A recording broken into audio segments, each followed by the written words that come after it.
The Most Magnificent Thing by Ashley Spires. This is a regular girl and her best friend in the whole wide world. They do all kinds of things together. They race, they eat, they explore, they relax. She makes things, he unmakes things. One day, the girl has a wonderful idea. She is going to make the most magnificent thing. She knows just how it will look. She knows just how it will work. And all she has to do is make it. And she makes things all the time. Easy peasy. First, she hires an assistant. Next, they gather their supplies. They set up somewhere out of the way and get to work. The girl tinkers and hammers and measures, while her assistant pounces and growls and chews. When she's finished, she steps back to admire her work. She walks around one side. Her assistant examines the other side. It doesn't look right. Her assistant picks it up and gives it a shake. It doesn't feel right either. They are shocked to discover that the thing isn't magnificent or good. It isn't even kind of sort of okay. It is all wrong. The girl tosses it aside and gives it another go. She smooths and wrenches and fiddles. Her assistant circles and tugs and wags. When she's finished, she stands up and takes a long look at it. Her assistant gives it a nudge with his paw. The thing is still wrong. She decides to try again. The girl saws and glues and adjusts. She stands and examines and stares. She twists and tweaks and fastens. She fixes and straightens and studies. She tries all different ways to make it better. She makes it square. She makes it round. She gives it legs. She adds antennae. She makes it fuzzy. She makes it long, short, rough, smooth, big, small. One even smells like stinky cheese. But none of them are magnificent. Her hard work attracts a few admirers, but they don't understand. They can't see the magnificent thing that she has in her mind. She gets mad. The angrier she gets, the faster she works. She smashes pieces into shapes. She jams parts together. She pummels the little bits in. Her hands feel too big to work, and her brain is too full of all the not right things. If only the thing would just work. Crunch! The pain starts in her finger. Then it rushes up to her brain, and she explodes. It is not her finest moment. I'm no good at this. I quit. Her assistant suggests a walk. It's not much help at first, but before long, she starts to feel different. Bit by bit, the mad gets pushed out of her head. As they stroll along, she comes across the first wrong thing she made. The bad feelings are about to start all over again. Then she notices something surprising. There are some parts of the wrong things that are really quite right. The bolts on one, the shape of another, the wheel to seat ratio of the next. There are all sorts of parts that she likes. By the time she reaches the end of the trail, she finally knows how to make the thing magnificent. She gets to work. She works carefully and slowly, tinkering, hammering, twisting, fiddling, gluing, painting. Her assistant makes sure there are no distractions. This thing is perfect to ward off bears. This will stop my leak. This one's all wet. The afternoon fades into evening. Finally, she finishes. She alerts her assistant. The pair take a good long look. It leans a little to the left, and it's a bit heavier than they expected. The color could use a bit of work too, but it's just what she wanted. They climb aboard and take it for a spin. They are not disappointed. It really is the most magnificent thing. The end.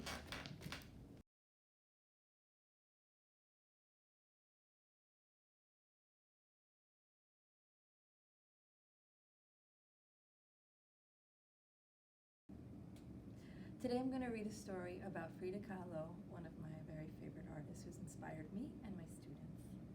Frida, by Jonah Winter, illustrated by Anna Horn. Frida enters the world. For little Frida, the world is Mexico. Her house is a blue house. It is in the town of Coyoacan. Frida's father is an artist and a photographer. He teaches her how to use a paintbrush. Frida's mother takes care of 6 daughters. Often she is tired. Often Frida is lonely, even though she has sisters. Enter stage left, Frida's imaginary friend. Her name is also Frida. They play games. All of a sudden, Frida falls very ill. She's in bed for months. There's something wrong with one of her legs. Even her imaginary friend can't cheer her up. That's when Frida teaches herself how to draw. Drawing saves her from being sad. After Frida gets well, she still wants to make art.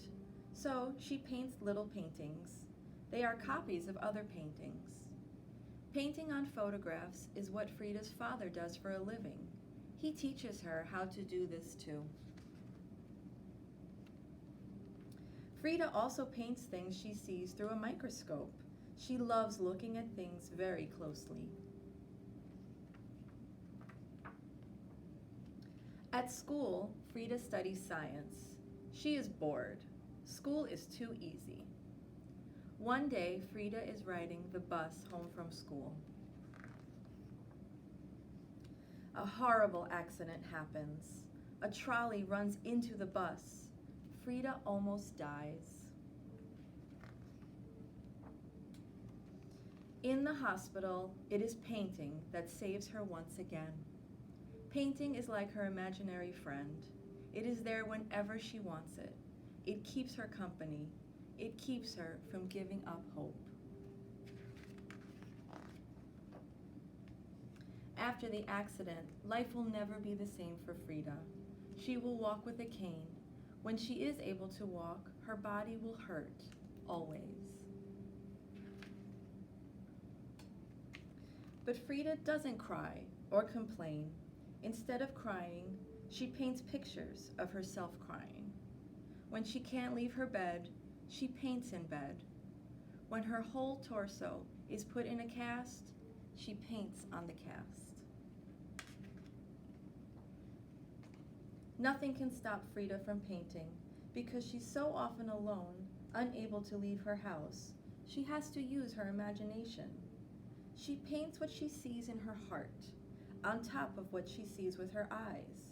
It's almost like painting on photographs. She paints little magical scenes with words at the bottom. All over Mexico, people paint these kinds of scenes. Sometimes they are scenes of accidents with angels coming to the rescue. They are like prayers for people who are sick. They are called ex votos. Frida paints ex votos of herself when she is sick or in pain. Frida imitates no one in her style. Her paintings are like nothing else. In museums, people still look at them and weep and sigh and smile. She turns her pain into something beautiful. It is like a miracle. Viva Frida, long live Frida. The end.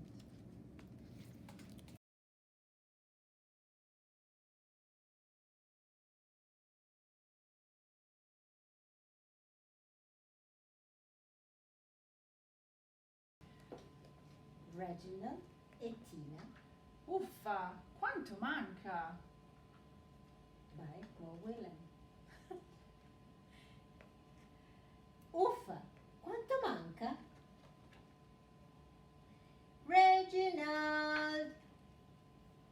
Ho una sorpresa per te. Evviva, che cos'è? Non posso dirtelo, è una sorpresa. Oh. È grande? Sì, È bella? sì, È per tutti e due? sì. Non vedo l'ora! Però devi aspettare. Aspettare. Cosa? Perché? La sorpresa non è ancora pronta. E quindi devo proprio aspettare? Sì, Uffa! E va bene, se proprio devo, aspetterò. Sto aspettando. Non è facile. Tina! Quanto manca? Voglio la mia sorpresa. mi dispiace Reginald, ma dobbiamo aspettare. Uffa! Sono stufo di aspettare. Chissà poi se la tua sorpresa è così bella. Basta, me ne vado. Ok, magari aspetto ancora un po'. La sorpresa è bellissima, fidati. Uffa! Tina, abbiamo aspettato troppo. Si sta facendo buio. Troppo buio. Fra poco non riusciremo a vedere più niente, nemmeno i nostri nasi. Abbiamo sprecato tutto il giorno. Beh, ecco, Abbiamo aspettato e aspettato e aspettato. E per cosa? per questo.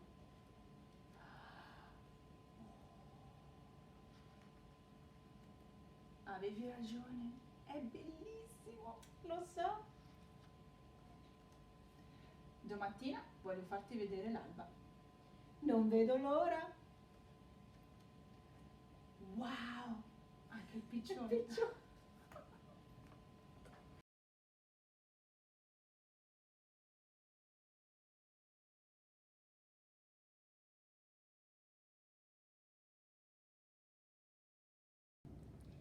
It was Saturday, and Eugenie wanted to stay at the aquarium forever.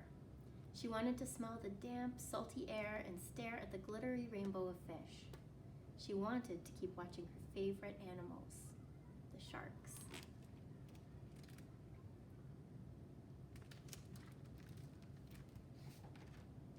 Eugenie pretended she was walking on the bottom of the sea. What would it be like to swim with the sharks? To breathe underwater with gills of her own? More than anything, she wanted to find out.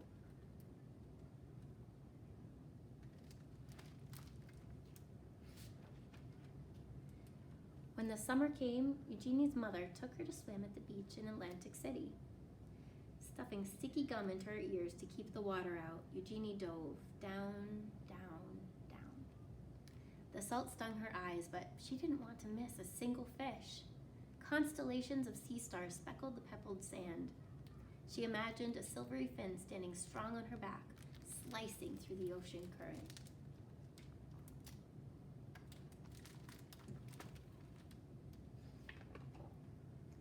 To others, sharks were ugly and scary, but Eugenie knew that they were beautiful. As she glided through the cool water, she wished everyone could see sharks through her eyes. But the sharks were only in her mind, for now. Eugenie decided to learn everything she could about them. So she dove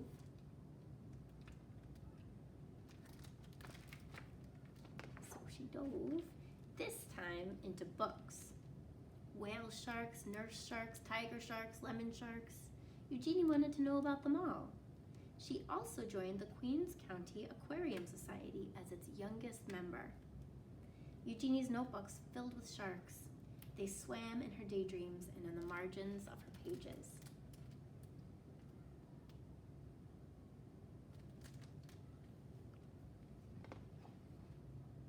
At home, Eugenie's mother surprised her with an aquarium of her own.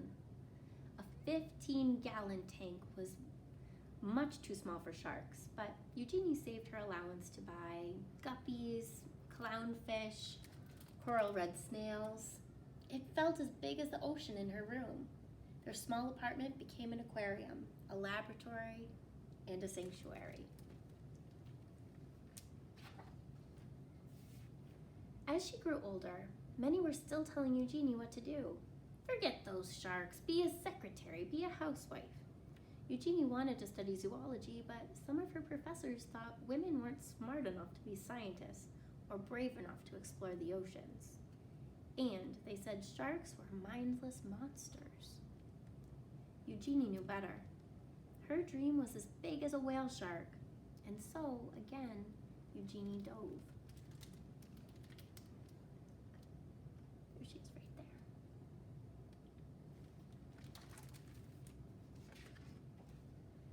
She plunged into every course she could.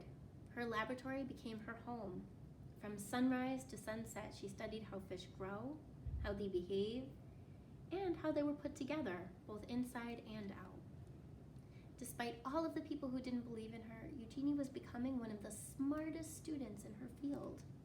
Even after she earned her degree, many still doubted her.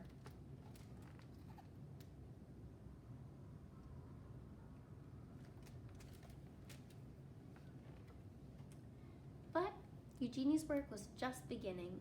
Eager to make discoveries of her own, Eugenie finally dove into the open ocean. In the Red Sea, Eugenie collected hundreds of fish, including 3 new species that had not been discovered before. On a research mission exploring the Palau Islands, Eugenie was diving alone when she encountered her first ever wild shark. She wasn't afraid. Instead, she thought it was beautiful. Look, these are the 3 species that she discovered.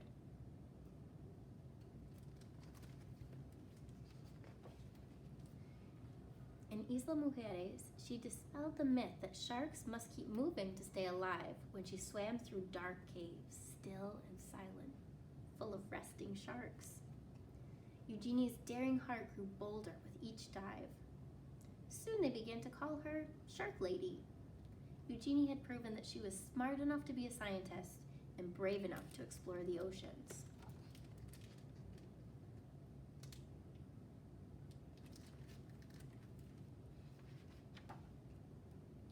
As her courage grew, she began to love and understand her beloved sharks more and more. But she never forgot. Many still believed that sharks were mindless killers. Because of their scary reputation, humans were hunting sharks all over the world. Eugenie knew that sharks weren't stupid or mean, and she was determined to prove everyone wrong.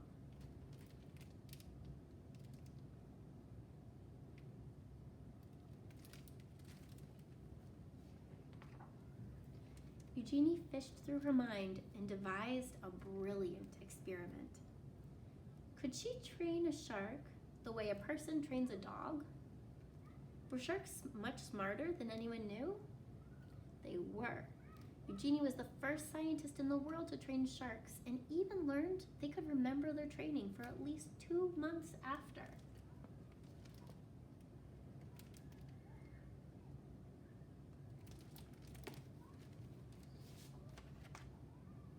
Sharks were not mindless killers. Sharks were beautiful. Sharks were smart. They deserved to be studied, protected, and loved. And Eugenie's dream was now a dream come true.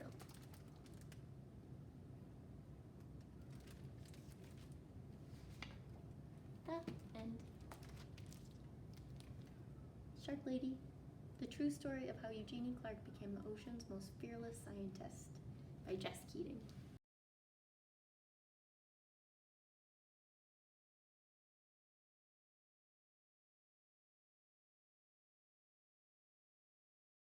Hello, my name is Mr. Campo. Today I'd like to share with you my very favorite book. It's called Green Eggs and Ham by Dr. Seuss.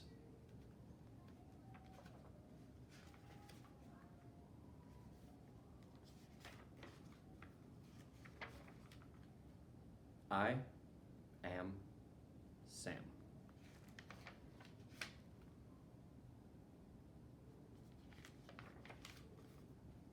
Sam, I am.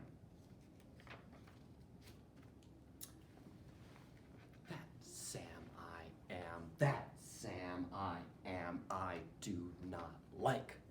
That Sam, I am. Do you like green eggs and ham?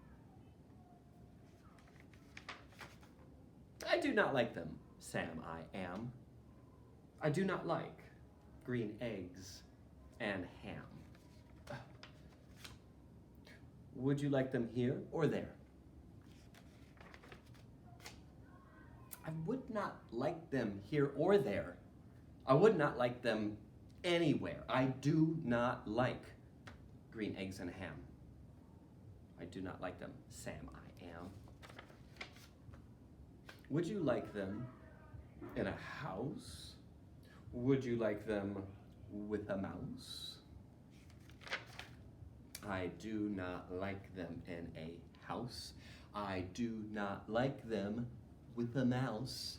I do not like them here or there. I do not like them anywhere. I do not like green eggs and ham. I do not like them, Sam, I am. Would you eat them in a box? Would you eat them with a fox?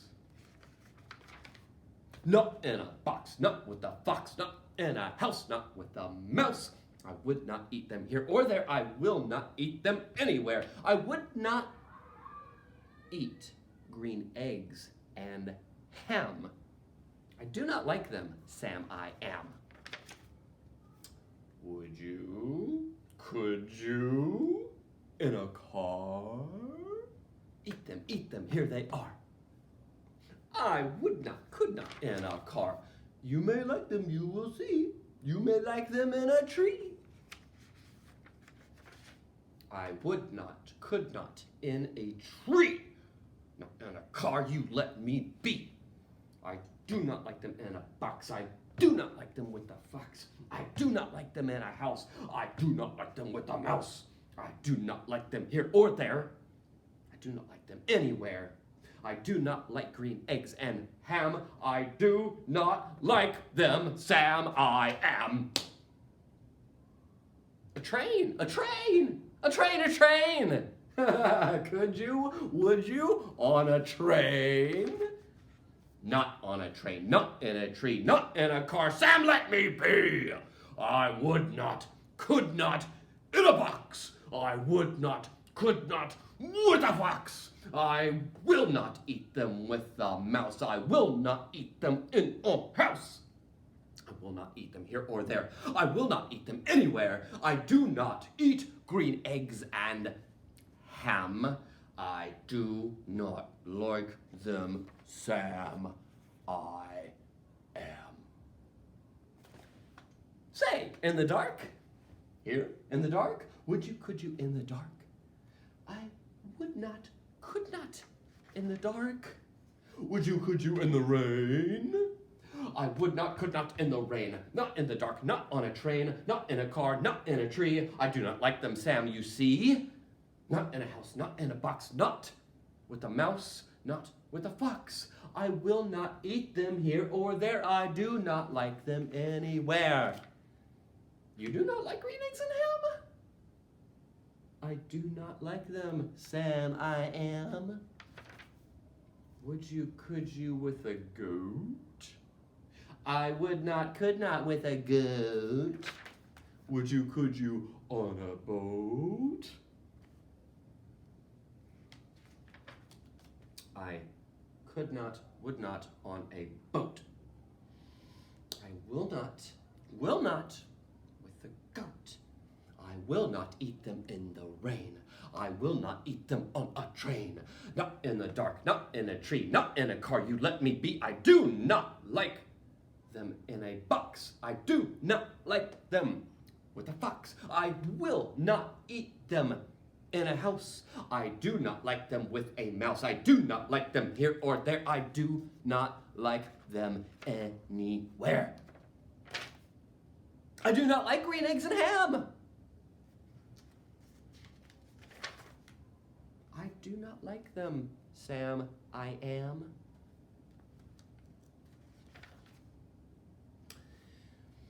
You do not like them, so you say. Try them, and you may. Try them, and you may, I say. Sam.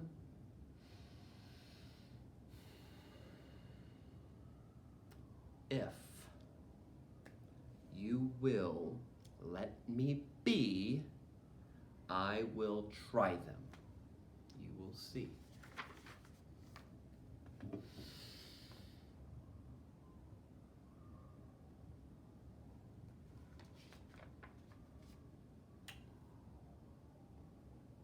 Say,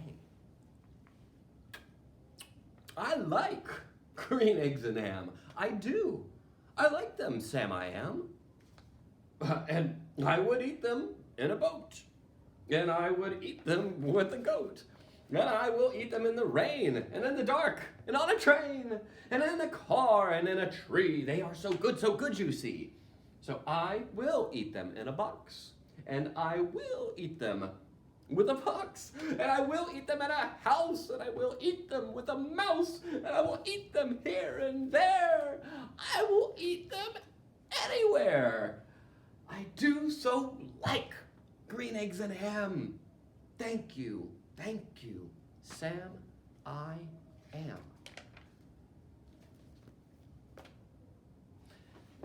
Thanks for hanging out. This was a lot of fun. I hope you check out this book next time you're at the ASM library.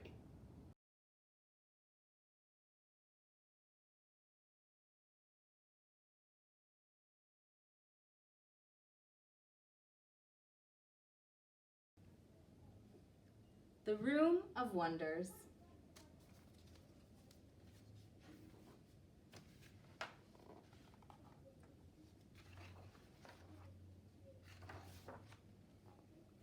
Pius Pelosi was a pack rat, and he collected things. On long walks through the forest, he found twisted roots, interesting twigs, leaves, feathers, and sometimes a skin left behind by a snake. When he went to the seashore, he picked up shells, crab claws, driftwood, and shiny bits of glass, shaped and smoothed by the ocean. Wandering the streets of his town, he looked for things that had been lost or abandoned. A key, a pair of scissors, an old photograph, a letter never delivered. Then he brought his findings home and placed them on the shelves that lined his largest room. He called it the Room of Wonders. Pius's entire collection was exhibited here. There was a baby shoe, a dried leaf that looked like a dog, a toy soldier who had lost his gun, a glass eye, a button, and thousands of other treasures.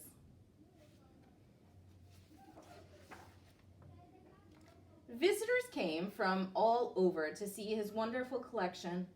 They asked questions, and Pius was glad to tell the story of how he made this or that discovery. Sometimes, when he knew nothing about a particular object, he would make up a story so that nobody went away with curiosity unsatisfied. There was one object, however, that always left his visitors perplexed. In the center of the room stood a fancy glass case, and in it sat a very plain-looking, small gray pebble. "Why do you keep such an ordinary stone?" his visitors asked. "It's an eyesore. It spoils your entire collection. You should get rid of it."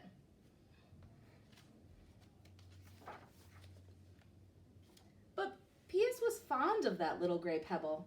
It was the very first thing he had ever collected, the oldest piece in the Room of Wonders. Nevertheless, in time, he began to see it as his visitors did. They all say the same thing, he thought. They must be right. So one day, Pius walked to the outskirts of town and threw his pebble into the river.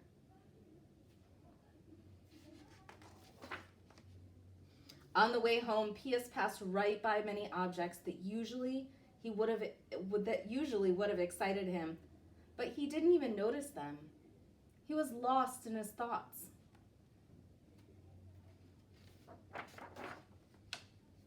He was thinking about that day that he had gone skating on a frozen pond and he had found that little gray pebble. He was remembering how excited he had been. But his collection wasn't giving him any pleasure any longer. It had become a burden. Hastily, Pius decided to clean out the Room of Wonders and give everything away. In a matter of hours, nothing was left. Pius lay down on the cold floor. He felt as empty as the shelves. For 3 days and 3 nights, he stayed in his house, doing nothing. But on the 4th day, he ventured out. Around the corner, he saw a little gray pebble that reminded him of his old one. He picked it up. The little pebble felt smooth and cool in his hands. Where had it come from, he wondered. How had it gotten there? He took it home. Pius placed the pebble on a shelf. Now, he thought, it only needs company.